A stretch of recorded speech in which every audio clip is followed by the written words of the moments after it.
Et coucou, c'est Mathilde, et Loïc. psychologue scientifique au micro du podcast Le Militant Psy, Le Militant Psy, c'est le podcast qui lit dans tes pensées et qui répond aux questions que tu ne t'étais jamais posées au regard de la société. au travers d'histoires de vie, d'expériences ou de paroles de pros, en solo, en duo, avec des invités.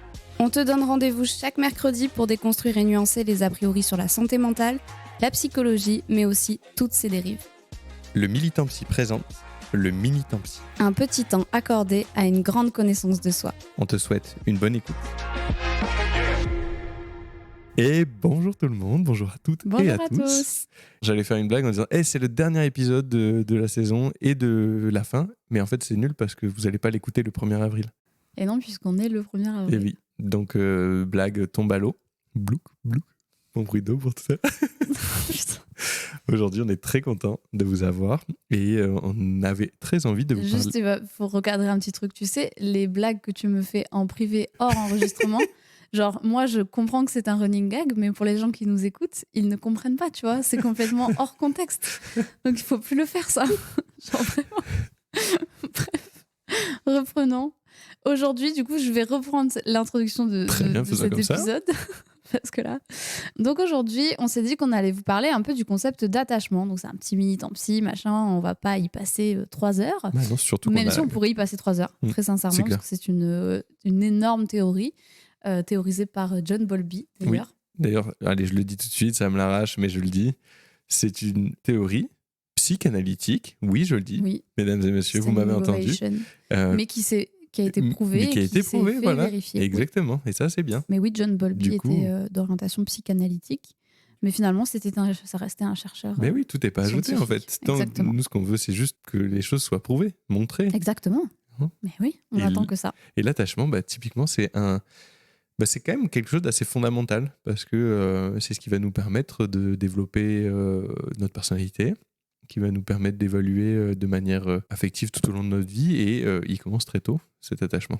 Dès la naissance, hein, grosso modo. Voilà. Mais du coup, on s'est dit que ça serait pas mal de vous en parler aujourd'hui parce qu'il y a peut-être des petits épisodes qui vont suivre, qui feront référence. Donc, peut-être clarifier un peu tout ça. C'est un truc dont on entend beaucoup parler parce que ça se joue dès la naissance, donc dès la petite enfance, mais globalement, ça se joue tout au long de la vie. Mais effectivement, on construit notre personnalité sur la base de notre attachement. Et notre attachement se construit en fonction de nos relations avec nos figures parentales, enfin nos figures d'attachement principales, qui sont généralement nos figures parentales, mais c'est pas obligé que ce soit nos figures parentales. En fonction du coup de si on a répondu ou non à nos besoins, notre attachement va pouvoir se construire. Enfin, c'est un peu plus complexe que ça, on va y revenir. Ouais. Et en fonction du style d'attachement qu'on a développé, on va pouvoir développer notre personnalité et on va pouvoir aussi développer la façon dont on s'attache aux autres en tant qu'adulte plus tard. C'est quand même assez important l'attachement. Bah ouais, c'est quand même un concept assez important et central dans notre évolution. Alors pour vous expliquer un peu grosso modo comment ça fonctionne, donc un enfant quand il naît, un nourrisson, il est dépendant et il a besoin qu'on réponde à ses besoins.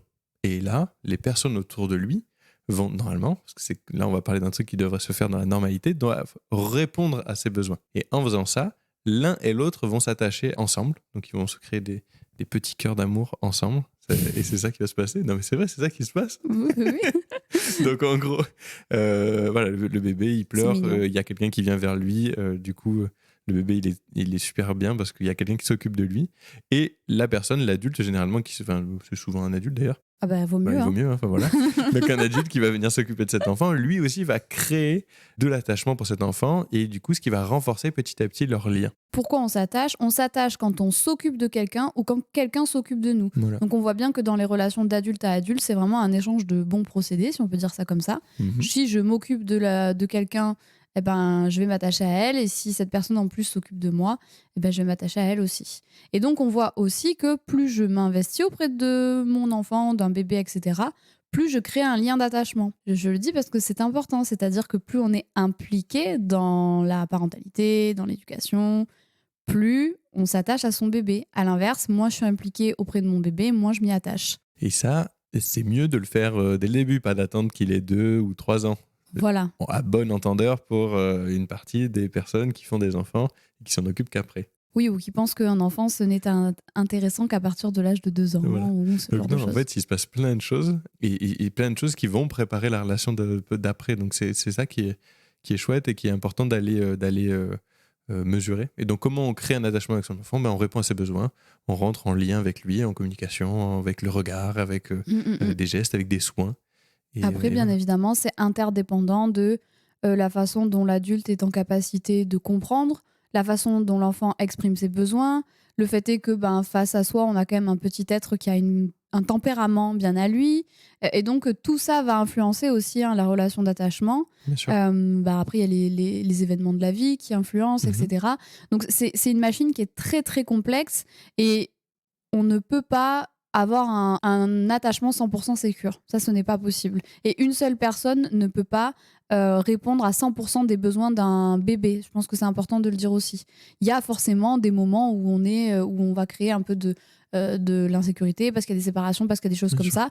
Mais ça ne va pas pour autant impacter le style d'attachement Exactement. du bébé. En fait, c'est un truc, Voilà. il faut le voir comme un renforcement. On renforce de plus en plus ça et il en faut pour péter le système d'attachement quand même. Hein. Donc, il faut répéter régulièrement des choses pour casser quelque chose. Grosso modo, ce qui va créer un attachement insécure, alors il y en a plusieurs sortes, mais voilà, ça va être la maltraitance, la négligence, les abandons Précoce, réels. ouais. Oui, le fait de ne pas être très présent, tout ça, ça va forcément générer des attachements moins sécures qu'un adulte qui... des adultes, c'est mieux quand ils sont plusieurs quand même. Exactement, donc c'est ça qui va se passer et donc ça se construit un peu tout au long de la vie et avec plusieurs personnes comme tu le disais parce que c'est impossible de répondre à tous les besoins d'une personne seule. C'est pour ça qu'il y a des fameuses phrases du style il faut un village pour élever un enfant et des trucs comme ça, ça sort pas de nulle part. Et c'est pour ça que les mères ont aujourd'hui une énorme pression sur les épaules parce qu'elles se retrouvent souvent très seules avec leur bébé. Et en fait, cette lourde tâche que de répondre à tous les besoins de son bébé toute seule, c'est un peu irréaliste quand même. Non, c'est pas possible. Et du coup, c'est pour ça que on est plusieurs et qu'il y a un entourage qui doit se mettre. Et ça, dans la volonté de faire du bien à l'enfant et de l'aider à s'épanouir. Pas forcément face à nos croyances, à nos idées, tout ça. C'est répondre aux besoins de l'enfant sur le moment. C'est ça qui est vraiment fondamental et important. Et pourquoi c'est important? Parce que du coup, comme on le disait, notre personnalité se construit sur la base de cet attachement. Si j'ai la conviction et que je nais avec cette idée que il y a des gens fiables autour de moi, que l'adulte est fiable, que être en relation, ça fait du bien, etc., je vais avoir beaucoup plus de facilité à m'attacher à d'autres personnes, à des pairs, que si je suis dans l'idée que l'autre est dangereux, il faut développer de la méfiance ou que être en relation, c'est source de souffrance, où forcément, je ne vais pas développer les mêmes comportements et je ne vais pas m'attacher de la même manière aux autres. Et par exemple, nous, dans le DSM, donc c'est notre petit dictionnaire de psychopathologie, on a tout un pan sur les troubles de la personnalité.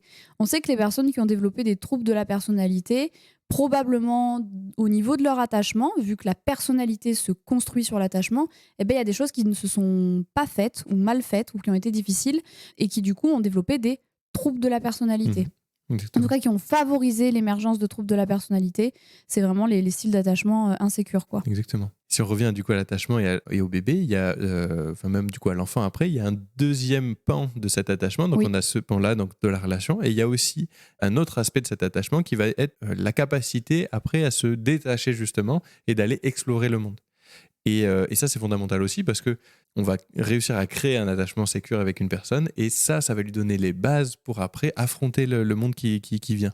Tu as une super phrase d'ailleurs par rapport à ça. Oui, c'est vrai, j'allais dire d'ailleurs. Je sais pas si c'est la mienne, je n'en sais rien. Mais en tout cas, ce qui est sûr, c'est que le fait de pouvoir se détacher n'est possible que si à un moment donné, je me suis attachée. C'est-à-dire qu'on ne peut pas se détacher si on ne s'est pas attaché à un moment donné. Et donc, on a souvent cette tendance à vouloir autonomiser très tôt nos enfants.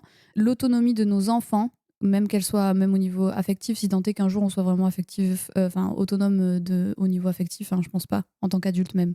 On a toujours besoin d'amour, etc. etc. Ah oui, non, mais bien sûr, Mais oui, on ne se suffit pas soi-même. autonomie n'est possible que si à un moment donné, il y a eu la dépendance. Et donc l'indépendance n'est possible que si on a accepté à un moment donné la dépendance de nos enfants. On ne naît pas indépendant, c'est pas possible en fait. L'indépendance, elle se construit au travers de la dépendance. Exactement. Donc, du coup, l'autonomie est quand même quelque chose de primordial et qu'il va falloir montrer à son enfant, mais dans le respect encore de ses besoins et chaque chose, on s'entend, quoi. On a le temps. Et l'enfant va le faire naturellement. Un enfant qui est plutôt sécurisé, justement, va réussir à aller explorer le monde assez facilement parce qu'il est persuadé que quand il va revenir, quand il va avoir un souci, quand il y aura un problème, de toute façon, son parent, il est là. Et ça, je ne sais pas s'il y a des gens qui nous écoutent au moins une personne. qui ont cette chance de connaître ça. C'est quand même fabuleux de pouvoir faire cette expérience tout en sachant qu'il y a quelqu'un derrière pour nous rattraper, tout en sachant que quelque chose va nous protéger. Filet de secours, quoi. Exactement. Tu grandis avec la liberté de te dire je peux faire ce que je veux, je peux être qui je veux. Si je me plante, c'est pas grave, il y aura quand même quelqu'un qui m'attend et qui me protégera et qui me soulagera. C'est énorme. Ouais. Cette liberté-là de se dire, c'est une vraie liberté en fait. Avoir un attachement sécure, c'est une vraie liberté dans les relations, dans l'estime de soi. C'est le socle de beaucoup de choses et c'est pour ça aussi qu'on milite pour des éducations sans violence, avec des cadres qui sont posés avec bienveillance, etc. Parce que tout ça, ce sont des ingrédients qui favorisent des attachements sécures. Et on sait en fait que plus je suis sécure, plus demain je vais me lier aux autres de façon sécurisante. Et donc moi-même, je ne vais pas reproduire une violence que j'aurais subie quand j'étais petit. Et en fait, il faut prendre la responsabilité du fait est que nous construisons nos adultes de demain et que les attachements sécures, c'est l'opportunité d'avoir des adultes sécures, donc avec des comportements adaptés. Pour vous donner un exemple, avoir un attachement sécure, c'est avoir cette capacité de se dire je vais aller parler à cette personne ou je vais dire à cette personne que je l'aime bien, tout en sachant que peut-être que c'est pas réciproque et c'est pas grave, j'accepte que ça parce que de toute façon, j'ai des personnes derrière qui m'ont montré que je pouvais être aimé. J'ai appris qu'il y avait des personnes qui m'aimaient et que c'était pas grave si quelqu'un ne m'aimait pas.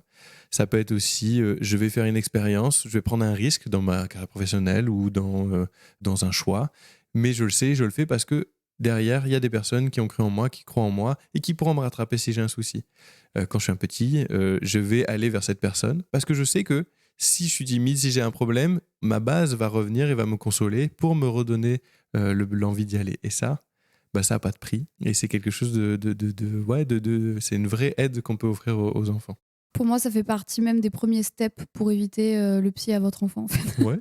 Non, mais vraiment. Ouais, complètement. C'est-à-dire que tu grandis pas pareil, t'évolues pas pareil, et t'as quand même beaucoup moins de facteurs de vulnérabilité à développer des psychopathologies quand t'as été élevé dans l'amour, quoi. Tout simplement, et quand t'as été respecté pour qui tu es, et que t'as été poussé, en fait, pour qui tu es. Enfin, rien que là, on n'est pas tous égaux dans notre style d'attachement. C'est sûr. Ça donne pas les mêmes compétences, quoi. Et pour des personnes du coup qui n'auraient pas eu cette chance, rassurez-vous sur le fait que même si effectivement, on a dit depuis le début, ça conditionne notre personnalité, notre vie, ça peut se travailler, ça peut s'assouplir, ça peut être mieux par la suite. On peut vraiment avoir un impact sur cet attachement aussi plus tard parce qu'on va rencontrer des personnes qui justement nous ont permis de vivre quelque chose de différent, nous ont permis de nous sécuriser. Et donc c'est pas foutu pour foutu, rassurez-vous s'il y a ça.